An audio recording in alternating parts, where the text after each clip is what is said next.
Mercredi 2 juin 2021, première destination, le pays d'Ali Bongo. Avec le quotidien L'Union. Soldats, tous au vaccin. Devant le peu d'enthousiasme manifesté par une grande partie d'entre eux pour la vaccination contre le Covid-19, alors même qu'ils figurent parmi les catégories prioritaires dans la campagne d'immunisation en cours, le chef d'état-major général des forces armées gabonaises, le général de division Yves Ditengu, a tranché à la suite du ministre de la Défense. La vaccination est obligatoire pour les personnels sous son commandement. Du côté de chez Macky Sall, avec Walf Quotidien, il est question du scrutin direct local. Ce couteau à double tranchant. Élection locale du 22 janvier 2022, renchérie 24 heures, la bataille de Tivaouane aura lieu. Pour l'observateur, on parle de dette. L'État lance l'opération reprofilage. Les roadshows, les 250 milliards de francs CFA de 2014 et le lancement d'un eurobond prévu aujourd'hui. Correction des imperfections notées dans le fichier électoral avant les locales, la société civile met en demeure l'État. C'est ce que dit Sud Quotidien. Critique écrit que 72 heures après son évasion au camp pénal de Liberté 6, Boydiné débarque le directeur de la prison. Et maintenant chez Patrice Talon avec La Nation, grande chancellerie de l'ordre national, Mariam Chabit Alata entre en fonction, apprend le journal. Idem pour l'Indépendant qui dit que Mariam Chabit Alata Zimé prend les rênes de l'institution.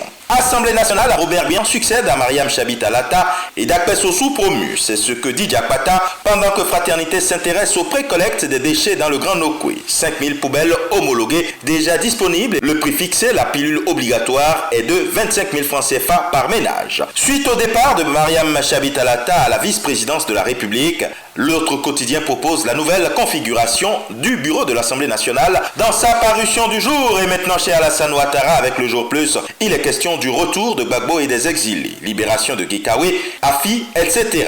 Les grands actes de Ouattara en faveur de la réconciliation nationale. Annoncé pour le 17 juin à Abidjan, Gbagbo, un accueil populaire s'impose, c'est ce que dit le Nouveau Réveil. Idem pour le Patriote, retour annoncé tambour battant de l'ex-chef de l'État. Gbagbo rentrera-t-il vraiment le 17 juin, interroge le journal en proposant de revenir sur certaines zones d'ombre qui sèment le doute dans les esprits. Retour triomphal du Woody, dit le quotidien d'Abidjan. Le retour de Gbagbo ne peut pas être discret. Et le sursaut, lui, de confier qu'avant le retour de l'ex-président en Côte d'Ivoire, un spiritualiste met en garde Gbagbo. Attention président, votre retour le 17 juin est précipité. En terre de Paul Biya, avec le quotidien Émergence, il est question de réforme. Carte sanitaire révisée pour la période 2022-2025. Info Matin s'intéresse ce jour au fonds Covid. La répartition à problème de John Gouté. À l'origine du scandale actuel, une distribution subjective par le Premier ministre des 180 milliards destinés à la lutte contre la pandémie.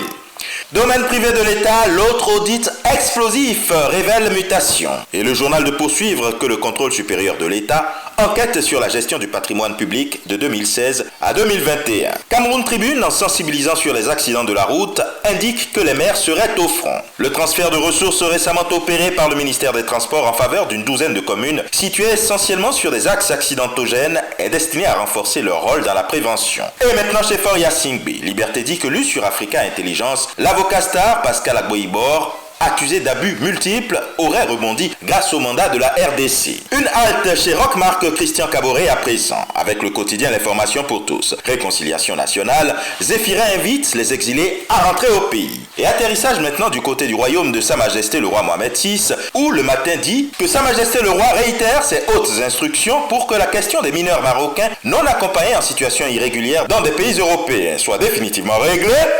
Et ce sera tout pour aujourd'hui. Mais encore, prudence, vigilance et surtout, n'oubliez pas les gestes barrières.